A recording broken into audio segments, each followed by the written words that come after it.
Olá pessoal, estamos iniciando o programa Alegria de Viver. É muito bom estarmos reunidos, não é? Toda semana nós nos encontramos, sempre com uma bela obra, um belo livro, para que a gente possa aprender cada vez mais sobre o Espiritismo. E como você já sabe, nós estamos fazendo leitura e comentário durante esse período, enquanto nós ainda não decidimos algum outro livro para comentar, mas nós estamos abordando a questão do Livro dos Espíritos, as questões que se iniciam na pergunta 920 aproximadamente, falando a respeito das felicidade e infelicidade relativas. Então nós já vimos algumas perguntas após 920, 921, e você pode buscar nos programas anteriores. Kardec sempre traz questões interessantes, sempre nós aprendemos com a espiritualidade de que muitas das nossas dificuldades, dos nossos males que vivenciamos hoje mesmo, muitos deles foram causados por nós mesmos. E a espiritualidade nos explica muito a respeito dessas questões. Será que nós podemos ser felizes completamente sobre a Terra? Existe a felicidade absoluta? Ou a nossa felicidade ela é relativa? Não é? Até que ponto podemos ser felizes?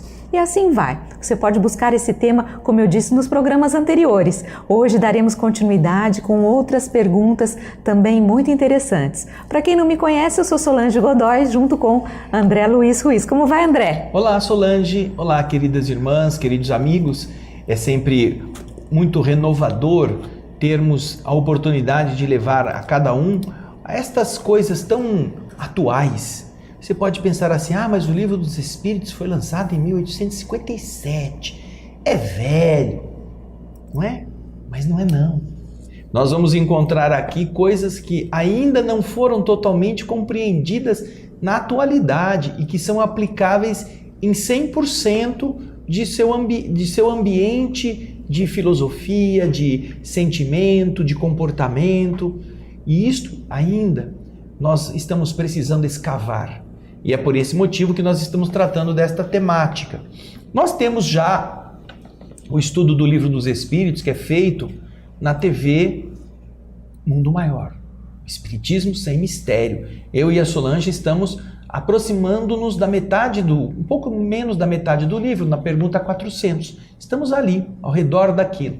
Mas você pode também assistir os nossos programas na TV Alvorada Espírita, no nosso estudo de quarta-feira ao vivo, que também põe o Livro dos Espíritos como o foco, tanto na TV Mundo Maior quanto na TV Alvorada Espírita. Mas, como nós estamos nesta época bastante conturbada, bastante, vamos dizer, desafiadora, nós achamos adequado falarmos sobre esta parte final do Livro dos Espíritos, que fala sobre as penas e os gozos terrestres. Viemos aqui para ser felizes. A felicidade é aquela que nos beija a face quando tudo o que nós queremos acontece? Será que é isto que é a felicidade? Será que nós já não podemos nos considerar de certa forma felizes estando aqui, mesmo num ambiente difícil, mesmo com desafios a vencer? Isso tudo é importante para a gente pensar. E aqui, eu e a Solange vamos dar continuidade a essas perguntas do Livro dos Espíritos, que já vem há algumas semanas nos fazendo pensar, não é mesmo, Solange? É isso mesmo, André. Hoje nós entraremos na questão 928. Então, se você tem o seu livro, acompanhe conosco a leitura e os comentários. Também arrume um caderno, um bloco de anotações, porque sempre tem ensinamentos muito interessantes. Olha muito o livro bons. dela, ó. Olha que rabiscação, tá vendo? Olha que legal, é assim mesmo. E isso é muito importante. Mas não precisa rabiscar tanto não, viu? Rabisca um pouco menos, que aí senão a gente se perde muito, é muito rabisco. Mas vamos lá, vamos em frente? 928? Acompanhe conosco. Olha a pergunta que Kardec faz aos espíritos. Porque aqui estamos falando da questão da felicidade, infelicidade, o que nos fazem felizes, enfim. E agora Kardec vai perguntar. Pela especialidade das aptidões naturais, Deus indica, evidentemente, nossa vocação nesse mundo. Muitos dos males não decorrem do fato de não seguirmos essa vocação? Você que está acompanhando a pergunta aí na tela, vai ver que Kardec não está apenas fazendo uma pergunta. Primeiro ele faz uma colocação. A colocação é esta que você está lendo aí na tela. Pela especialidade das aptidões naturais, Deus indica evidentemente nossa vocação neste mundo. É uma afirmação. E aí ele faz, com base nessa afirmação, justamente uma indagação partindo dessa premissa, que é um conjunto de duas premissas, não é? Deus indica, evidentemente, a nossa vocação pela especialidade das nossas aptidões. Temos aptidão para fazer cálculos, isso é uma indicação de que nós temos facilidade para isso e que podemos, então, trabalhar como engenheiro, como matemático, como químico, como qualquer coisa que exija. Temos facilidade para agir com destreza em exercícios físicos. Isso indica que nosso organismo está predisposto a vencer certos obstáculos e talvez possamos fazer atividades que exijam mais do organismo. Agora, uma vez que isso ele coloca como sendo um fato real, ele faz essa pergunta. Nossos males, a maior parte das vezes, não são fruto de nós não seguirmos essa vocação, de nós não fazermos aquilo que a princípio parece que é tão fácil da gente realizar. Não, eu não quero isso, eu quero outra coisa, porque meu primo, meu tio, meu irmão estão fazendo isso, estão dando certo, eu quero fazer isso também. Será que não é daí que podem surgir problemas que nós mesmos construímos sem que precisássemos tê-los? Agora então nós vamos ver o que os espíritos respondem nesta sequência. Vamos lá? É verdade. E frequentemente são os pais que, por orgulho ou avareza, fazem seus filhos saírem do caminho traçado pela natureza e por esse deslocamento comprometem sua felicidade. Eles disso serão responsáveis. Olha que interessantíssima resposta.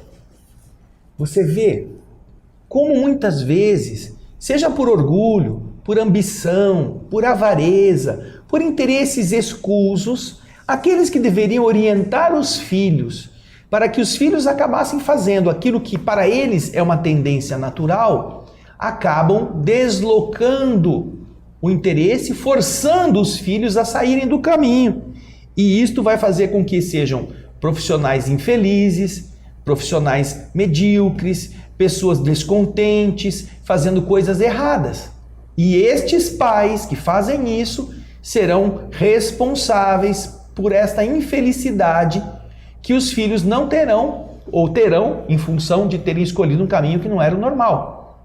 É muito comum estas coisas, não é, Solange? Infelizmente isso acontece muito. Os pais que são responsáveis por dirigir os filhos, e muitas vezes esses pais não deixam que os filhos façam aquilo que os filhos o que desejam, porque quantas vezes nós já não ouvimos: ah, mas você quer ser músico? Músico não dá camisa para ninguém, você vai morrer de fome.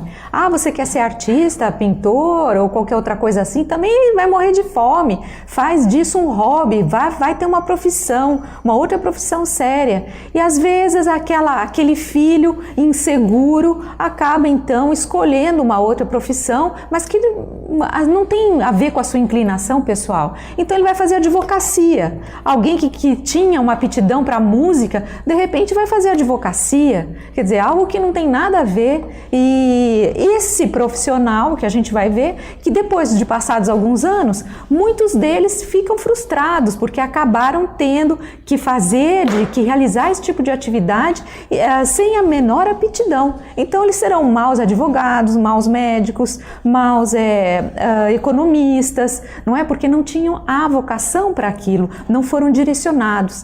Aqui essa resposta dos espíritos é muito interessante, porque a gente não imagina o peso, a responsabilidade que recai sobre os ombros dos pais quando eles desviam seus filhos do caminho. Às vezes eles desviam por um interesse positivo a princípio, não é? Porém, vou te falar uma coisa. Quando eu era criança, e não faz muito tempo, os pais sonhavam que os filhos fossem médicos ou advogados. Nos tempos do meu pai e da minha mãe, as famílias queriam que tivesse na sua prole um que fosse médico e um que fosse padre. porque o padre tinha aquela realce social, a importância, era respeitado, e o médico também. Depois, o tempo vai passando, a sociedade vai mudando, e os conceitos também vão variando. E aqueles que deixaram de ser músicos, como a Solange falou, de seguir carreira artística, como tinham inclinação, hoje podem estar em alguma repartiçãozinha aí, amargando ter que ficar lendo papel, batendo carimbo, enquanto que aqueles que foram ser músicos, hoje os músicos são excelentemente remunerados. Quase está faltando gente para ocupar as carreiras de universidades, como professores, de orquestras, músicos competentes, sobretudo esses que se formam com o conhecimento da teoria musical. Hoje estão ganhando em orquestras 20 mil, 15 mil, às vezes como professores universitários, músicos que dão aula para outros acadêmicos da cátedra de música, estão ganhando 12, 15, 20 mil. E em universidades federais, estaduais. Você acha que o pai que disse, não, o músico vai morrer de fome. Hoje os músicos que estavam naquela época se formando como tal estão muito bem.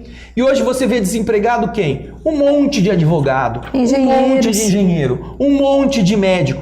Tudo trabalhando para ganhar uma migalhinha, convênio aqui, convênio lá, pinga aqui, pinga lá, querendo ser o grande, magnata da medicina e precisando viver de plantão. Veja só que interessante. Porém, os pais são responsáveis por este comportamento de induzirem um filho que tem uma determinada tendência para uma certa carreira a fazerem outras coisas porque o pai é contra, porque a mãe não quer. E tem uma passagem em um dos livros de André Luiz em que a mãe se sente responsável porque ela fez o seu filho assumir uma carreira eclesiástica que ele deturpou totalmente e acabou metido no umbral, na região trevosa. E isto faz com que a mãe, arrependida, lute para resgatar o próprio filho, porque a finalidade daquela encarnação, que ela teve aquele rapaz como filho, era que o filho fosse pai, fosse casado, tivesse seus filhos e se dedicasse ao caminho espírita. Mas ela forçou e ele foi colocado numa carreira religiosa católica. Ele não tinha condições de respeitar o celibato. Ele não tinha compromissos de isentar-se da relação sexual. Ele tinha essa tendência ainda muito forte na sua alma. Mas a mãe quis que ele fosse. Então o que ele fez? Ele aceitou e lá dentro ele desnaturou a sua missão. Ele deixou de ser correto. E ele conta, porque é ele mesmo que vai começar a contar, e a enfermeira Luciana, que é uma médium que está lá na região trevosa, está vendo o que aconteceu com ele no mundo, aliás, no livro, se não me engano, Obreiros da Vida Eterna, ou no mundo maior. Você vai encontrar a enfermeira Luciana fazendo, juntamente com a irmã Zenóbia e outros espíritos que estão lá, o padre, que está também perto desse outro, estão vendo o que ele fez, relatando os seus equívocos. E tudo isso por quê? Porque a mãe o empurrou para que ele fosse determinada coisa. Ela agora sofre terrivelmente as decepções, porque ela se sente culpada, não é? Então, veja só como a responsabilidade de viver é muito maior do que a gente pensa. Muitas pessoas pensam que educar os filhos é pôr comida na mesa, dar roupa, brinquedo e ver ele embora de qualquer jeito para se ficar livre do problema. E aí pecam pelo oposto, não dão nenhuma orientação, não ajudam o filho a discernir o que ele quer. Uma das coisas mais angustiantes para o adolescente é descobrir o que ele quer ser. E por que isso é difícil? Porque às vezes ele não tem noções, ele não sabe o que cada carreira faz, ele não sabe se ele gosta mais disso ou mais daquilo. E ao invés de ter o pai ou a mãe para aconselhá-lo, para fazer uma investigação junto com ele, os pais estão preocupados com outras coisas. Ou cabeleireiro, ou ganhar dinheiro, ou ir para o clube, E o filho vai chegar uma hora que ele se decide. Porém, se você tiver o cuidado de analisar o seu filho, de olhar para aquilo que ele gosta de rabiscar a parede, ele gosta de rabiscar tudo quanto é caderno, ele gosta de rabiscar lista telefônica, ele gosta de ficar cortando, fazendo recorte, ele adora isso, ele pede para você trazer aqueles caderninhos de pintura que ele quer preencher com tinta. Ora, ele tem uma inclinação artística, ele tem uma tendência, não é, Solange? Uma tendência que pode indicar que ele esteja propenso a ir buscar na arte alguma forma de expressão.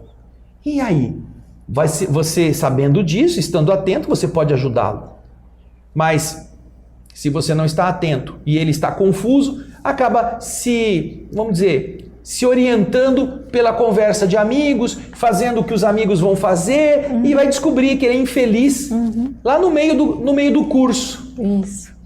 Nós temos histórias muito bonitas de pessoas que passaram por isso. Por exemplo, Tchaikovsky, o grande compositor russo, tinha sido encaminhado pelos seus pais para uma escola da judicatura. Era para ele ser juiz ou advogado, porque essa era a tradição. Chega um momento que não aguenta mais aquilo, ele pula fora e vai ser compositor.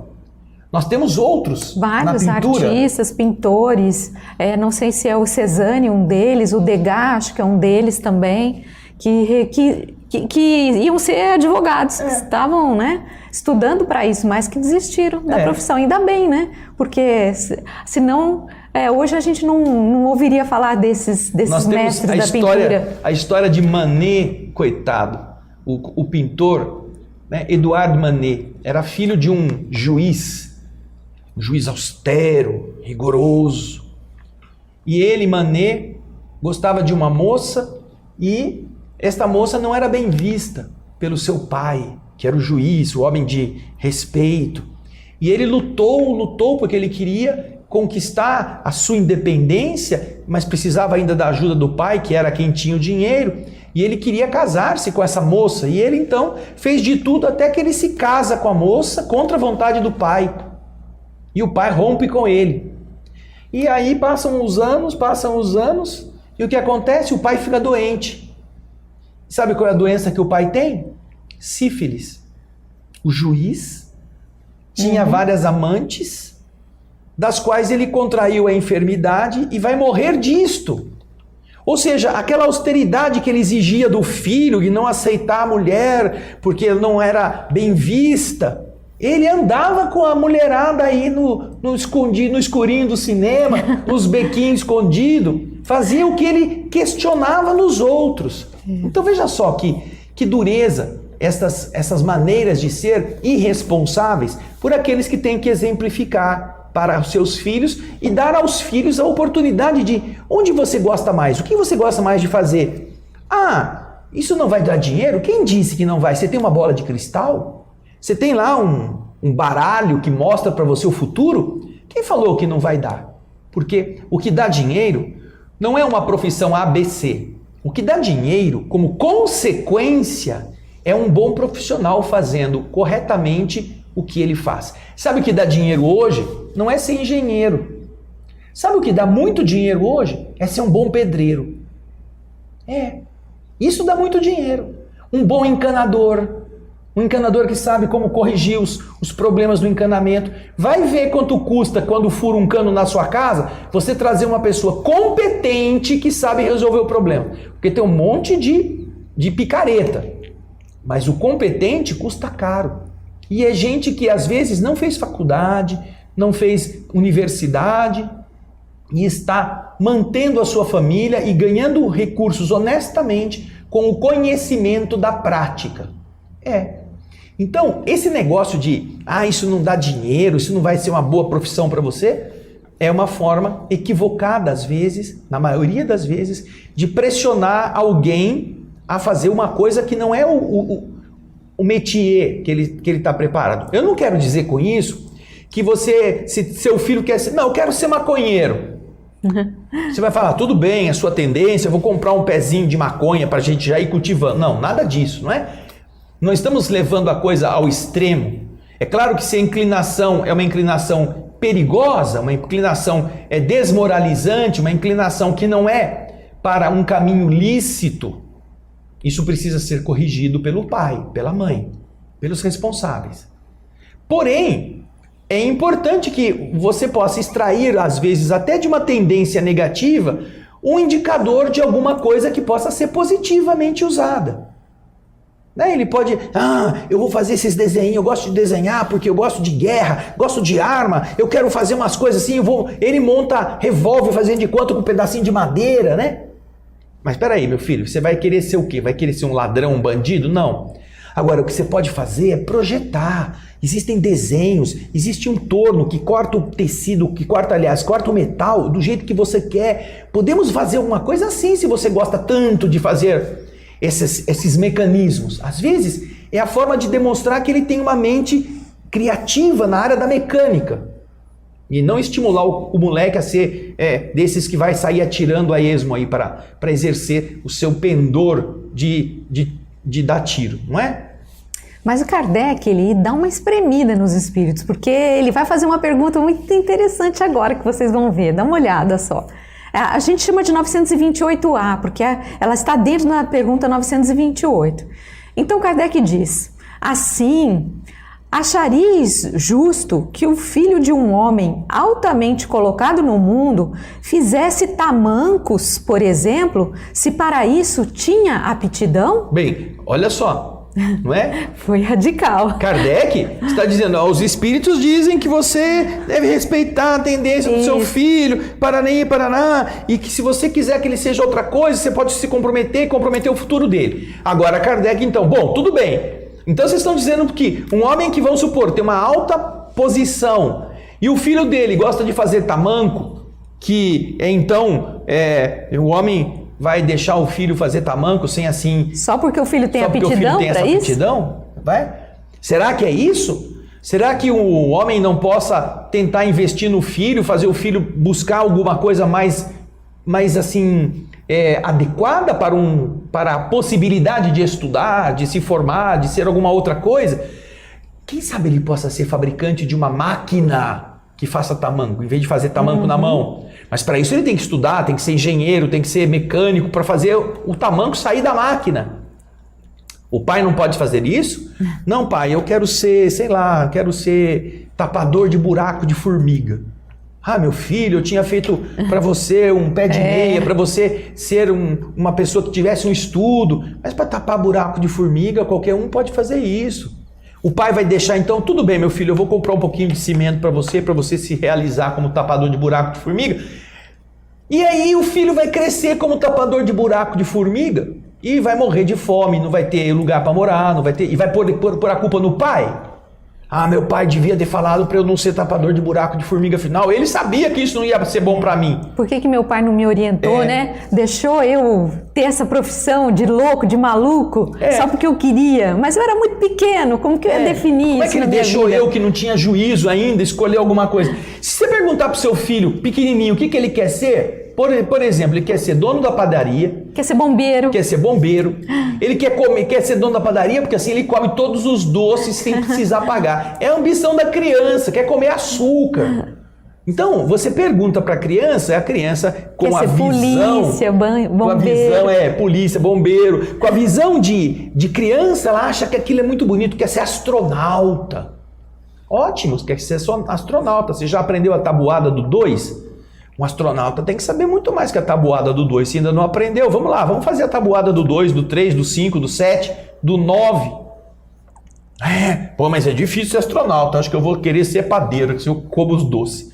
Você sabe, desculpa, André, fala. Sabe que eu já ouvi de adultos falando para mim que quando eles eram mais jovens, eles não queriam saber de estudar, eles gostavam de jogar bola, de esporte, então falaram, pai, eu não quero estudar mais, não quero ir para a escola, não quero, e o pai aceitou. Só que esses adultos agora, eles reclamam muito, como que meu pai me deixou largar da escola só porque eu gostava de futebol, me deixou sair da escola e hoje eu não tenho uma profissão, como a maioria das pessoas tem, só porque eu não queria ir mais à aula. Por que meu pai não me forçou a fazer uma coisa dessa? Não me forçou a estudar? Então, e aí eles recriminam depois de adultos o fato de terem agora que tentar uma qualificação, né, Solange? Depois de velho, vai para a escola, vai estudar, depois de adulto, com um filho para criar, com uma família para sustentar, e às vezes só para ele poder subir um pouquinho no emprego que ele arrumou, ele precisa de uma qualificação melhor, porque os amigos vão para frente e ele fica parado. Eu não posso promover você porque o outro já tem um curso além do que você tem, então ele vai para frente, você vai ficar parado até que você faça uma atualização, uma reciclagem. Então aí você vê, né? Puxa vida, se o pai tivesse entendido o significado de criar os seus filhos, talvez não tivesse deixado aquele ficar no bem bom, sem fazer nada. Agora a pergunta você vai ver de novo aí na tela, a mesma, 928A. Kardec faz a pergunta aos espíritos: quer dizer que vocês achariam justo que o filho de um homem altamente colocado no mundo fizesse tamancos, por exemplo, se para isso ele tinha aptidão? Vamos ver o que os espíritos respondem, Solange. Não é preciso cair no absurdo, nem nada exagerar. A civilização tem suas necessidades. Porque o filho de um homem altamente colocado, como dizes, faria tamancos, se pode fazer outra coisa? Ele poderá sempre se tornar útil na medida de suas faculdades, se elas não são aplicadas em sentido contrário. Assim, por exemplo, em lugar de um mau advogado, ele poderia, talvez, tornar-se um bom mecânico, e etc. Veja só que resposta brilhante. Naturalmente que não se deve levar ao exagero, o que os espíritos estavam falando antes. Mas o filho de um homem que tem uma posição favorável do ponto de vista financeiro, econômico, não precisa fazer tamanco, ele pode fazer alguma coisa desde que ele seja útil. E aqui eles continuam, na metade para frente, sendo mais específicos. Ele poderá analisar as suas faculdades e se tornar útil conforme elas. E, aplicando essas faculdades, dentro daquilo que ele é capaz, para que aquilo que ele for produzir represente uma satisfação pessoal e, ao mesmo tempo, que possa ser uma construção de uma sociedade melhor. Se essas suas faculdades não forem aplicadas num sentido contrário, é claro, sentido favorável. Aplicar as faculdades no sentido negativo, eu gosto da química, eu vou começar a fazer veneno. Vou começar a envenenar as pessoas, porque ele vai ser um bom químico. Não, obviamente que não deve ser por isso. Aí que ele está dizendo como que as coisas são. Porque um mau advogado não é adequado se comparado a um bom mecânico. Então, se ele não vai ser o fazedor de tamanco, mas o pai pode garantir a ele uma profissão que seja, por exemplo, de um jurista, precisa ver se ele vai ser um bom jurista ou se ele vai ser um advogado desses que vão fazer os absurdos, torcer a lei para chegar a situações que a lei proíba. Um mau advogado é muito pior do que um bom mecânico. Então ele pode estudar mecânica, ele pode se tornar dono de uma oficina, ele pode fazer coisas que estejam dentro de uma aptidão. Porque às vezes o cara quer fazer tamanco, mas ele não entende ainda o que significa isso. O que ele quer é construir alguma coisa que o tamanco fique pronto. Pode ser um mecânico. Então você vê que canalizar aquele impulso inicial para algo que possa estar dentro dessa perspectiva, mas que seja talvez um pouco mais requintada na sua expressividade, que exija mais conhecimento, que a pessoa possa colocar não apenas para fazer tamanco, porque se ele tem uma mente mecânica, ele vai fazer máquinas que vão produzir coisas, que vão atuar em sistemas de produção de vários outros produtos, que vão ajudar a produzir objetos em larga escala. Ótimo, ele está cumprindo, a partir daquele desejo inicial muito simplinho, ele está cumprindo aquilo que a sua inclinação demonstra, não é mesmo? Então, agora a gente vai ver um comentário que Kardec faz a esta pergunta. Solange, põe para nós. O deslocamento dos homens fora de sua esfera intelectual é, seguramente, uma das causas mais frequentes de decepção. A inaptidão pela carreira abraçada é uma fonte perene de reveses. Depois, o amor próprio, vindo juntar-se a isso, impede o homem fracassado de procurar um recurso numa profissão mais humilde e lhe mostra o suicídio como remédio para escapar ao que ele crê uma humilhação. Se uma educação moral o tivesse elevado acima dos tolos preconceitos do orgulho, ele não seria apanhado de surpresa. Veja só como estas são reflexões extremamente cabíveis, coerentes.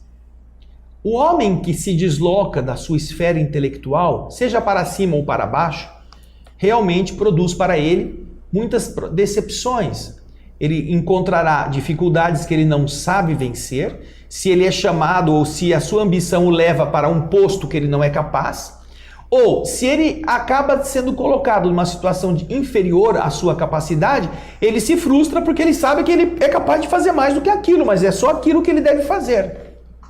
Então, o deslocamento dos homens para patamares diversos da sua esfera intelectual, da sua capacidade de inteligência, produz muitas decepções.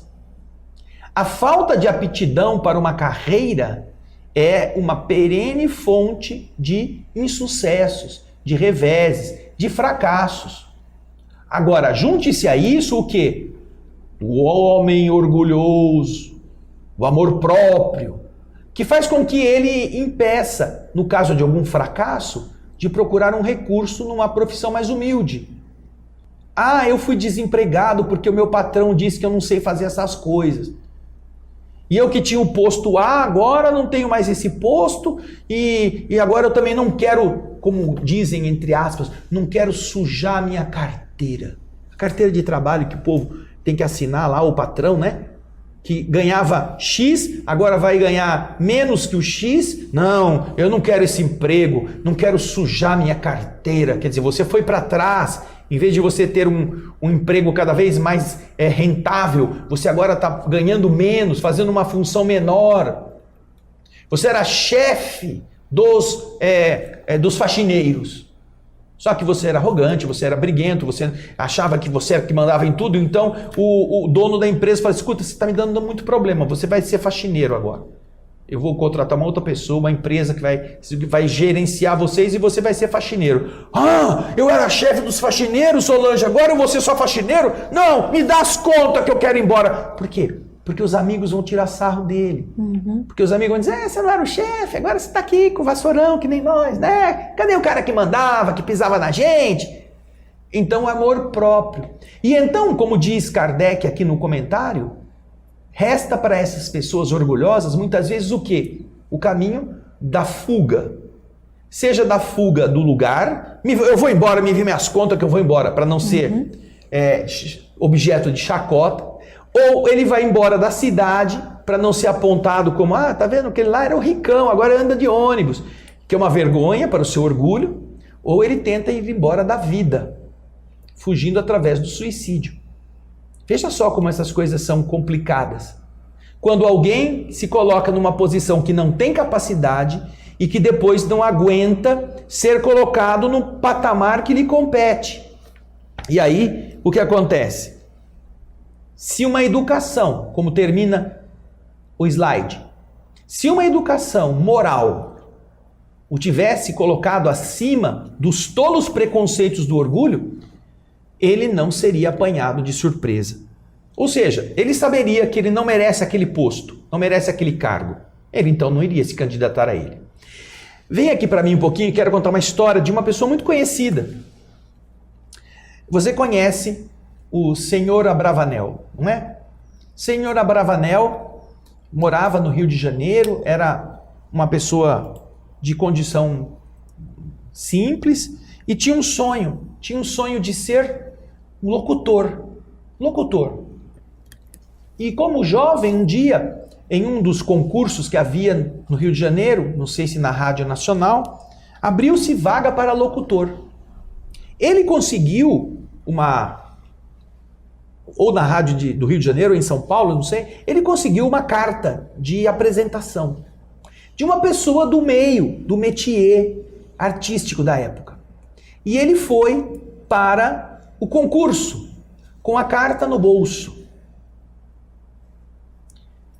Com ele concorreu um outro também candidato, que ficou em segundo lugar, que não ganhou.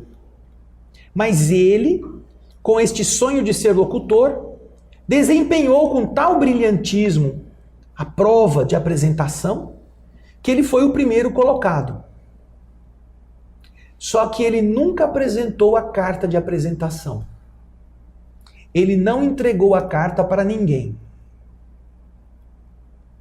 Ele ganhou o concurso pelos seus méritos. Ele não queria que alguém olhasse para ele com olhos favoráveis só porque foi indicado. Porque senão seria uma mentira.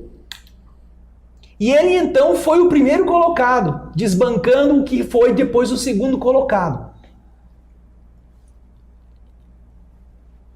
Sabe quem era o segundo colocado? Francisco Anísio. Conhecido por todos nós como Chico Anísio, o grande humorista. E sabe para quem que Chico Anísio perdeu? Para a senhora Bravanel, Silvio Santos. E esta história eles contam em uma homenagem que Silvio Santos fez ao Chico Anísio no programa dele. E ele diz: olha, nós dois ganhamos, porque se você tivesse tirado o primeiro lugar, eu não seria capaz de ser humorista como você. Mas você ficando em segundo lugar, o mundo ganhou um excelente humorista e eu nunca ia poder fazer frente a você no humorismo. Então você vê como as coisas são.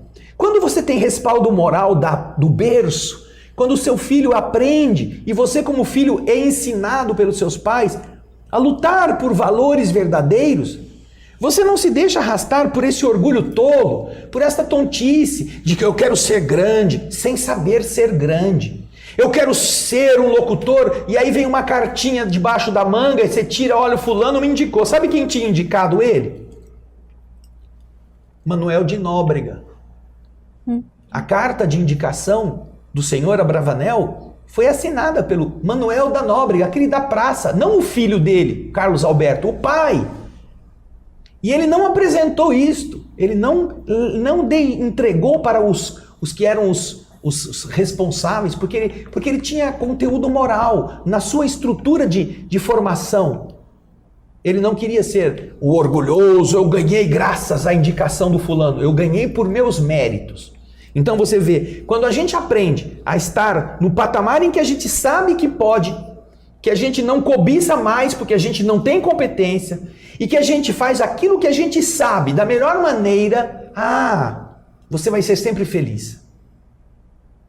Existe uma frase de Confúcio que diz assim: trabalhe no que você gosta e você não precisará trabalhar nenhum dia da sua vida. E é a mais absoluta verdade, né, Solange? É isso mesmo. Você sabe que você é capaz de fazer aquilo e você faz aquilo por prazer. Então aquilo não se torna um trabalho. Cada coisa que você faz é algo que te dá satisfação. Você não, tenho que levantar, segunda-feira, meu Deus, vai começar a semana, que ódio. Por que você pensa assim? Porque você vai fazer uma coisa que não gosta. Porque se você gostasse, você trabalharia no sábado, você faria também no domingo, numa horinha vaga, você ia fazer aqueles negócios que você gosta tanto. Não ficava esperando segunda-feira. Por quê? Porque é prazeroso. E isso aqui que os espíritos nos falam e que Kardec nos apresenta no seu comentário é uma lição que nós precisamos pensar conosco mesmos. E com isto, nós poderemos entender que nós somos os construtores da nossa felicidade ou da nossa infelicidade. Porque até agora é isso que nós temos visto. Nossa atividade dentro do nosso caminho pode nos levar a uma coisa que não seja a princípio de muito realce, mas que ao longo do tempo pode se transformar em uma grande escola para muitos que admirarão o que foi feito. E ao mesmo tempo, a nossa escolha pode nos levar para um buraco, em que você se mete numa coisa que você não gosta muito de fazer e que depois que você começa, aí você não tem como sair. E agora? Se você, eu quero ser uma autoridade, eu quero fazer um concurso, vou entrar num concurso desses. Eu quero ganhar bem, né? Eu quero ganhar e ser do concursado, a minha vida tá feita, não posso ser despedido, então é isso mesmo que eu quero. Mas quantas pessoas que eu conheço, você também, que hoje estão completamente frustradas porque estão lá trabalhando como funcionários públicos ou como autoridades, mas que estão por aqui daquilo que estão vivendo. Não vem a hora de aposentar. Quando fecha assim o escritório, não quero ver isso, não quero saber mais disso, só problema, só problema, só problema. Então, e quem é que se meteu nisso? O próprio indivíduo, porque foi atrás.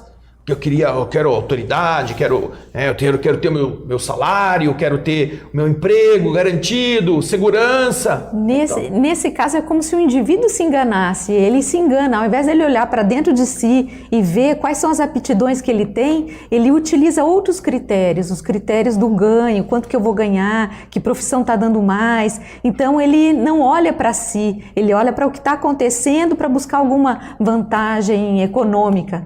E aí que ele acaba se desiludindo, não é? E muitas vezes, Solange, não é porque ele não tenha alguma inclinação para determinado caminho. Ele tem. Às vezes ele gosta de escrever, ele gosta de fazer poesia, às vezes ele gosta de fazer aquela montagem de objetos. Ele sabe que isso vai dar certo com ele, mas ele não. Meu amigo está indo para tal lugar, já foi empregado, já tem não sei quantos, já ganha não sei quantos reais. Por que eu vou ficar perdendo meu tempo? Ele renuncia. Às vezes não são nem os pais que estão forçando. Às vezes é o próprio indivíduo imaturo que resolveu, por inveja ou por competição com algum colega, fazer a mesma coisa que o outro fez. Só que o indivíduo não tem talento. E ele não consegue fazer igual. E ele vai sofrer as consequências, porque depois, o que vai acontecer? Se ele entrou num concurso, para ele ser feliz, se lá ele não está sendo, ele tem que se demitir. E aí o povo vai falar, mas você já era promotor, juiz, você vai pedir demissão, pelo amor de Deus, que burrice você vai fazer, agora você tem a faca e o queijo na mão, você vai levando com a barriga isso, deixa a aposentadoria chegar, depois você vai ser alguma coisa que você goste. 20, 30 anos de trabalho, uma coisa ruim, né? Puxa vida, não vale uma vida, não é mesmo? E a vida passa tão depressa. Com o nosso tempo, né? Nosso tempo passa tão depressa.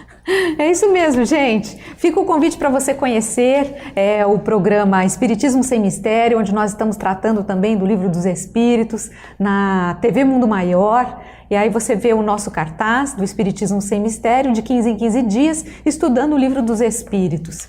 Então, fica o convite para você conhecer. Além do que, nós também temos aquele programa que eu sempre falo dele, maravilhoso, que se chama O Espírito da Letra. Lá estão sendo analisadas as obras do Espírito André Luiz, através da mediunidade de Francisco Cândido Xavier. No Espírito da Letra nós já temos 7 obras lidas, comentadas, capítulo a capítulo, toda aquela série do André Luiz, que começa com o Nosso Lar, Mensageiros, Missionários da Luz, e agora estamos fazendo o último livro, que está já quase que no finalzinho, se chama Nos Domínios da Mediunidade. Você poderá acompanhar a leitura e comentário desta belíssima obra, Nos Domínios da Mediunidade.